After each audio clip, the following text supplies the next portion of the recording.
In Hammond, Indiana in 1970, married mother of 5, Linda Darby, fatally shot her husband in the abdomen and then set their home on fire. Police took her into custody on murder charges a short time later with mounds of evidence supporting her guilt. Unsurprisingly, a jury convicted Linda of first-degree murder, sentencing her to life in prison with parole eligibility after 15 years.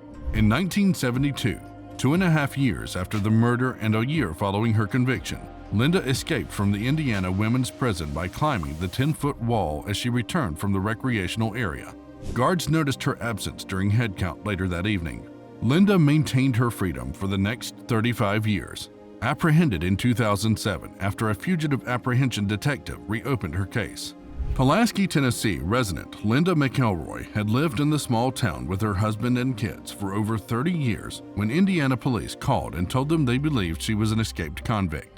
At 64 years old, Linda was a mother and grandmother, well liked in the community. No one ever suspected she could hurt anyone, much less take a life. But when police knocked on her door holding a photo of Linda Darby and asked if she knew the woman, McElroy confessed that she was the woman they wanted. Darby maintained her innocence in the murder of her first husband, although she did tell her husband and children the story of her criminal past after her recapture. Police took Darby into custody. She remains incarcerated at the Rockville Correctional Facility.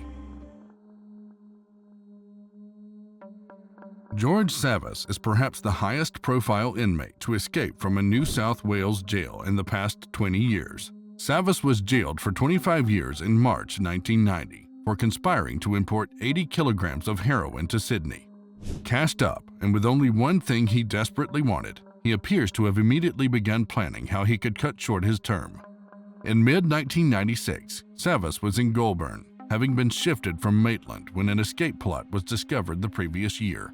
On July 6th, in the visitors area, he donned a false beard, mustache, and wig, and walked out wearing civilian clothes. 8 months later, at 8:23 p.m. on March 20th, 1997, the 000 emergency line received this call. George Savas is at the Suntory restaurant behind the Hoyt Cinema complex in Kent Street. He is a wanted man. Savas was arrested eating beef fillets and sipping red wine. He had a gram of cocaine in his pocket and was dining with a pair of good shorts. 2 months after his recapture, prison authorities revealed a plot hatched by Savas and the backpacker killer, Ivan Millet, to go over the wall of the maximum security Maitland jail. The next day, Savas was found dead, hanging from a bedsheet in his cell.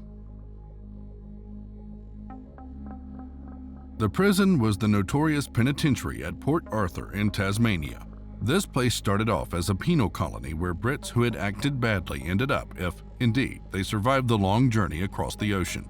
It was also for the worst of the worst, those who had committed an offense even after they arrived in Australia. With that in mind, you can imagine that this place was no walk in the park. The authorities said it was impossible to escape from, and if someone tried, you can bet they'd suffer some serious physical and mental torture. It was a horror prison, and that's why it has been compared to Alcatraz in the US. This brings us to a Scotsman named George "Billy" Hunt.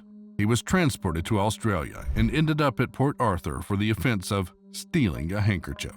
If you think that's bad, the Edinburgh News in 2018 wrote, other crimes, variously, were feloniously, willfully, and diabolically interfering with a dog, having lollipops in his possession.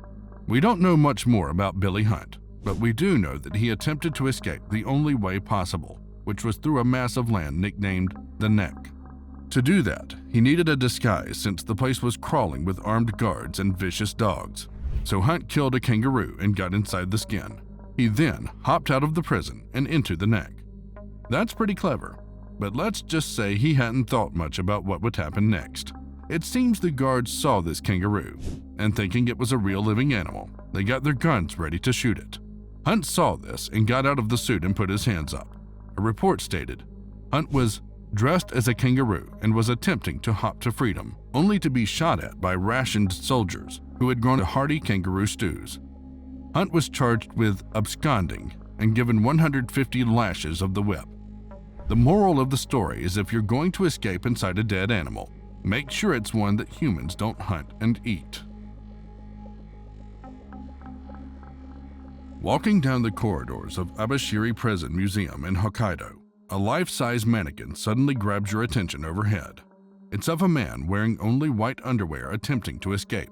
The figure represents Yoshi Shiratori, a prisoner no jail could hold. Between 1936 and 1947, the man known as the Harry Houdini of Japan escaped from 4 different cells.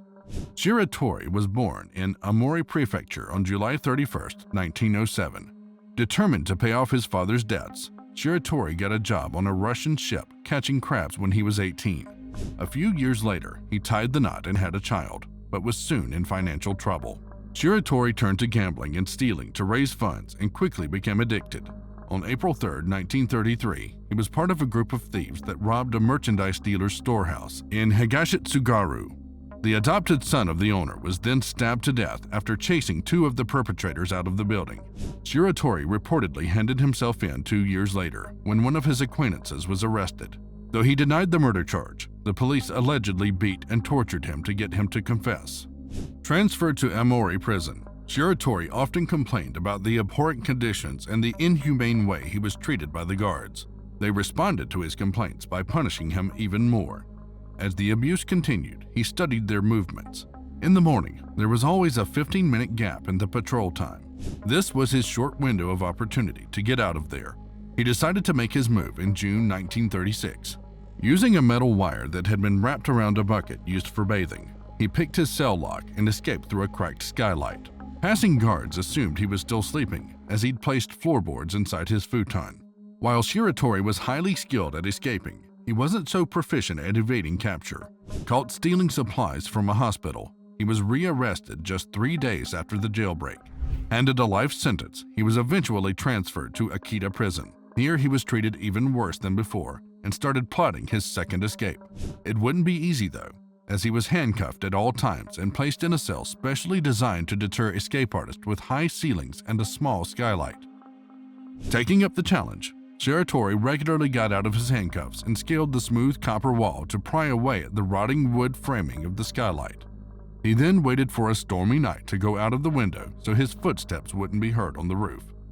This time, it was 3 months before Shiratori was back inside. He made the mistake of visiting the house of guard Kobayashi, the one officer who'd been nice to him in the slammer, to ask for help in a case against injustice in the Japanese prison system.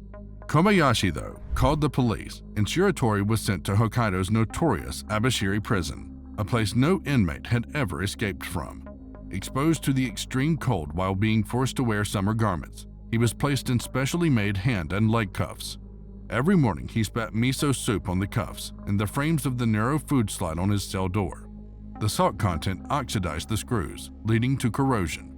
Shiratori saw his chance to escape during the wartime blackout on August 26, 1944.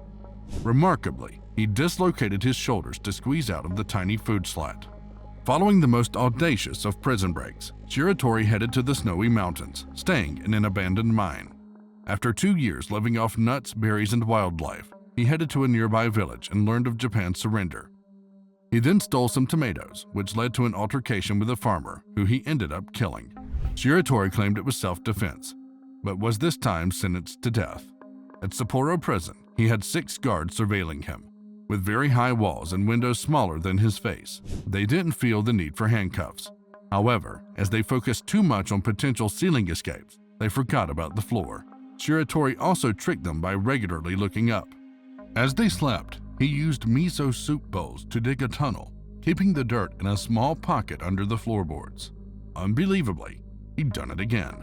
Shiratori was free for around a year when he was offered a cigarette by a police officer in a park. As this was seen as a luxury item in Japan, he was moved by the gesture.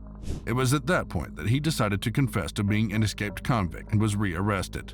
The Sapporo High Court, though, revoked his death sentence, ruling the killing of the farmer was self-defense. Shiratori was sentenced to 20 years and served 14 due to good behavior. Treated fairly, there was no desire to escape. His request to be imprisoned in Tokyo's Fuku prison was also granted. After being paroled in 1961, he did a variety of jobs and was reunited with his daughter.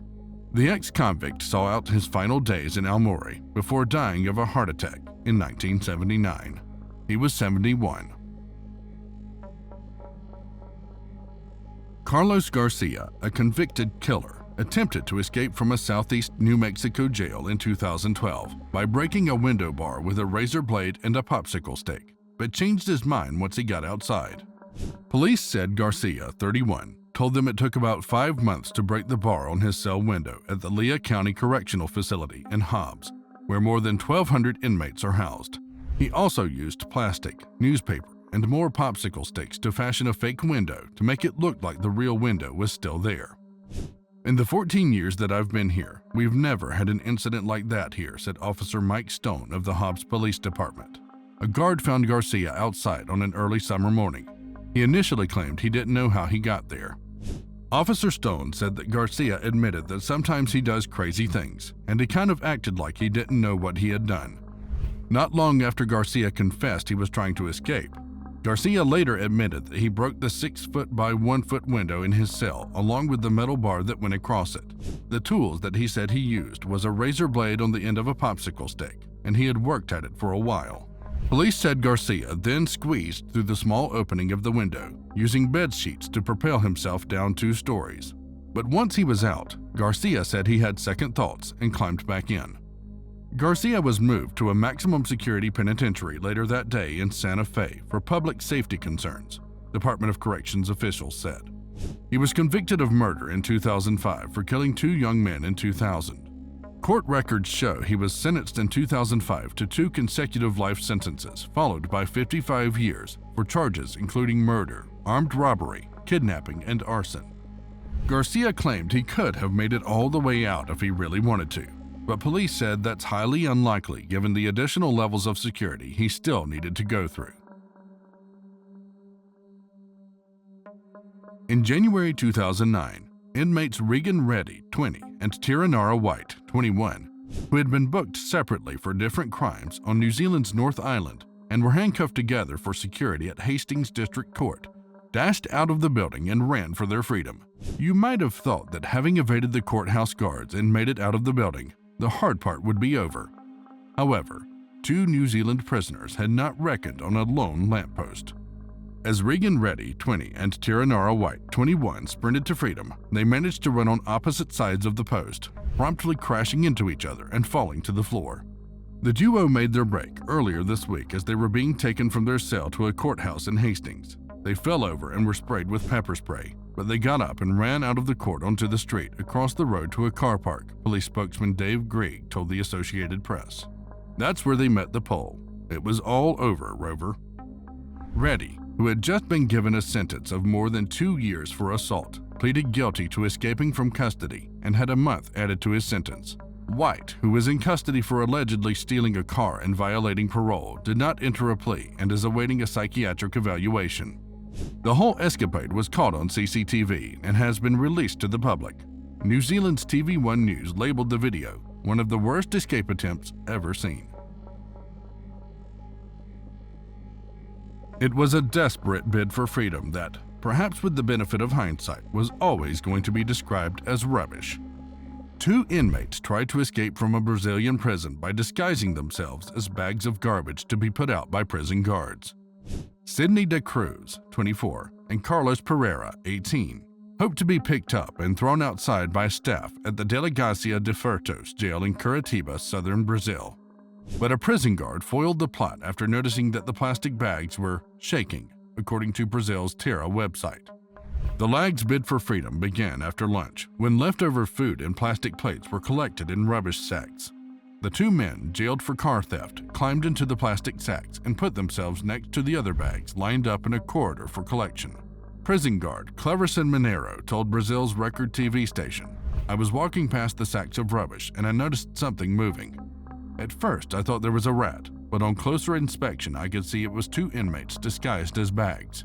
Police Chief Gerson Alves Mercado said, "I don't know how they expected someone to pick them up and carry them away. These are grown men and the bags are made of thin plastic.